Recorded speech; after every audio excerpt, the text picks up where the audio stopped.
Hello दोस्तों, हमारा ये कंट्रोवर्शियल क्वेश्चन सीरीज में जैसे बीपीएससी का जो 69 का पीटी हुआ है, तो उसमें जो जो कंट्रोवर्शियल क्वेश्चन है उसके सीरीज में ये हम दूसरा क्वेश्चन डिस्कस कर रहे हैं, जिसमें बहुत सारे कोचिंग के जो टीचर हैं वो लोग अलग अलग आंसर दिए हैं। कहीं कुछ दिया है, कहीं कुछ दिया है, तो इसमें हम लोग बात करते हैं। तो क्वेश्चन जो जैसे हमने पहला क्वेश्चन पे बात किया, वो था सिंबल ऑफ अमेरिकन डेमोक्रेसी, जो कि कैपिटल हिल था। कैपिटल हिल पे एक बिल्डिंग है, कैपिटल बिल्डिंग है, जिसका नाम है, वहाँ पे अमेरिकन कांग्रेस बैठती है, तो उसको वो सिंबल ऑफ डेमोक्रेसी बोला जाता है, ना कि वाइट हाउस को। White House symbol of democracy नहीं है, वाइट हाउस पे प्रेसिडेंट रहते हैं। तो ये न्यूयॉर्क टाइम्स का न्यूज़ है कि यूएस का जो सिंबल ऑफ डेमोक्रेसी है, most recognise symbol of democracy या सिंबल ऑफ डेमोक्रेसी जो है वो कैपिटल बिल्डिंग है, कैपिटल बिल्डिंग है। White House symbol of democracy नहीं माना जाता है। ठीक है, तो ये पहला क्वेश्चन था। और दूसरा क्वेश्चन हम लोग डिस्कस कर रहे हैं यहाँ पे। दूसरा क्वेश्चन है कि स्टैगफ्लेशन।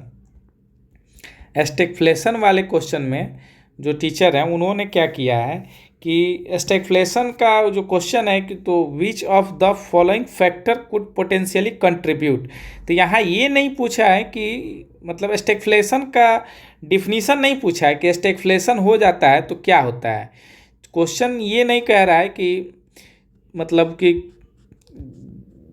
स्टैगफ्लेशन होने के बाद क्या होता है। क्वेश्चन पूछ रहा है कि which of the following factor could potentially contribute, मतलब क्या क्या फैक्टर हैं जो स्टैगफ्लेशन को कंट्रीब्यूट करते हैं। मतलब जो फैक्टर क्या क्या है, stagflation factor contribute, stagflation factors contribute to stagflation. Question का मेन फोकस यहाँ है फैक्टर्स पे पूछा है।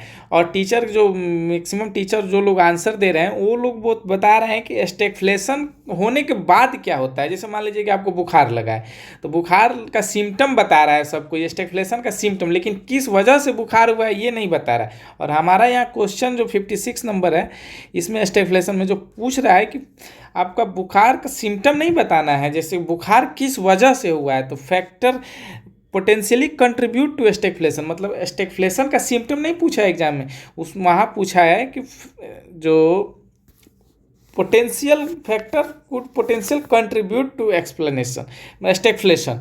तो क्या क्या पोटेंशियल जो है, जो ऑप्शन में वो कंट्रीब्यूट कर सकता है स्टैगफ्लेशन को, मतलब उसके वजह से स्टैगफ्लेशन हो सकता है।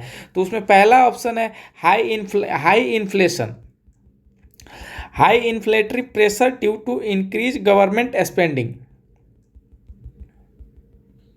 पहला है high inflationary pressure, high inflation एक तरह से मान लीजिए, high inflation due to increase government spending. इसमें क्या होगा, हाई इन्फ्लेशन, जब गवर्नमेंट का एक्सपेंडिचर बढ़ेगा, इंक्रीज्ड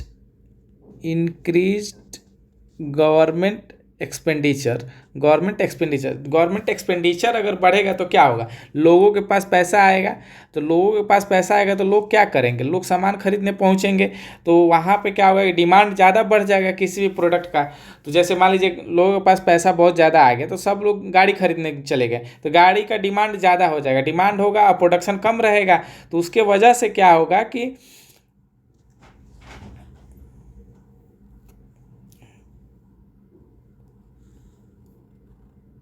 उसके वजह से क्या होगा कि जो डिमांड जब बढ़ जाएगा तो प्राइस बढ़ जाएगा अपने आप, क्योंकि बहुत ज़्यादा लोग इसकी गाड़ी को खरीदने लगेंगे तो प्राइस बढ़ जाएगा। तो प्राइस बढ़ेगा तो उसके बाद फिर क्या होगा, फिर इकोनॉमी स्लो हो जाएगी। जैसे प्राइस बढ़ेगा तो फिर लोग सामान खरीदना कम कर देगा, तो इस तरह से जो इकोनॉमी है वो स्लो हो जाएगी। तो स्टैगफ्लेशन तो वही कहता है लॉन्ग टर्म में ये फैक्टर कंट्रीब्यूट कर सकता है। तो ये आंसर पहला वाला भी सही है।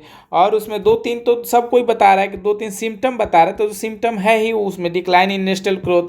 तो ग्रोथ इन्फ्लेशन बढ़ेगा तो डिक्लाइन होगा इंडस्ट्रियल प्रोडक्शन का, उसके बाद एग्रीगेट कंज्यूमर डिमांड भी घट जाएगा। तो और चौथा ऑप्शन जो कह रहा है, चौथा ऑप्शन कह रहा है आपको,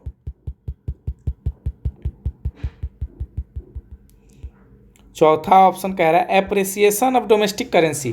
जैसे domestic currency appreciation, appreciation of domestic currency, appreciation of domestic currency. जैसे मान लीजिए आज 80 रुपया का $1 है, $1 80 का है और कल $75 का हो जाता है, तो इससे क्या होगा? अगर रुपया मजबूत हो जाएगा तो वहाँ से क्या होगा कि जो एक्सपोर्ट करते हैं लोग, रुपया मजबूत हो जाएगा तो वहाँ से जो मान लीजिए जो यहाँ से एक्सपोर्ट करते हैं और दूसरे देशों में जो इंपोर्ट करते हैं, जैसे अमेरिका में कोई सामान इंडियन चीनी खरीदता है, इंडिया का कोई कॉटन का कपड़ा ही खरीदता है, तो उसके लिए ज़्यादा पे करना पड़ेगा इसको पैसा। अगर ज़्यादा पे करना पड़ेगा तो वहाँ इंपोर्ट घटेगा, तो यहाँ इंडिया का जो एक्सपोर्ट है वो तो घट जाएगा, क्योंकि एक्सपोर्ट जो है वहाँ मतलब जो विदेश के कंट्री है उन लोगों के लिए इंपोर्ट जो है बहुत महंगा हो जाएगा अगर करेंसी मजबूत होगा।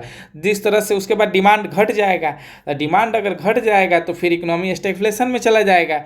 तो इसका आंसर जो है मेरे ख्याल से ऑल ऑफ द एबव होना चाहिए। और क्योंकि जो स्टैग्फ्लेशन का सिम्टम नहीं पूछा, मेन बात यहाँ पे यही है कि स्टैग्फ्लेशन का सिम्टम नहीं पूछा है, उसका फैक्टर पूछा है। तो आप इस क्वेश्चन को करेक्ट कर लीजिएगा कि इसमें ऑल ऑफ द एबव जो होगा वो राइट आंसर होगा। All of the above right answer होगा उसमें। चलिए ठीक है, थैंक यू। अब हम लोग दूसरा क्वेश्चन देखेंगे।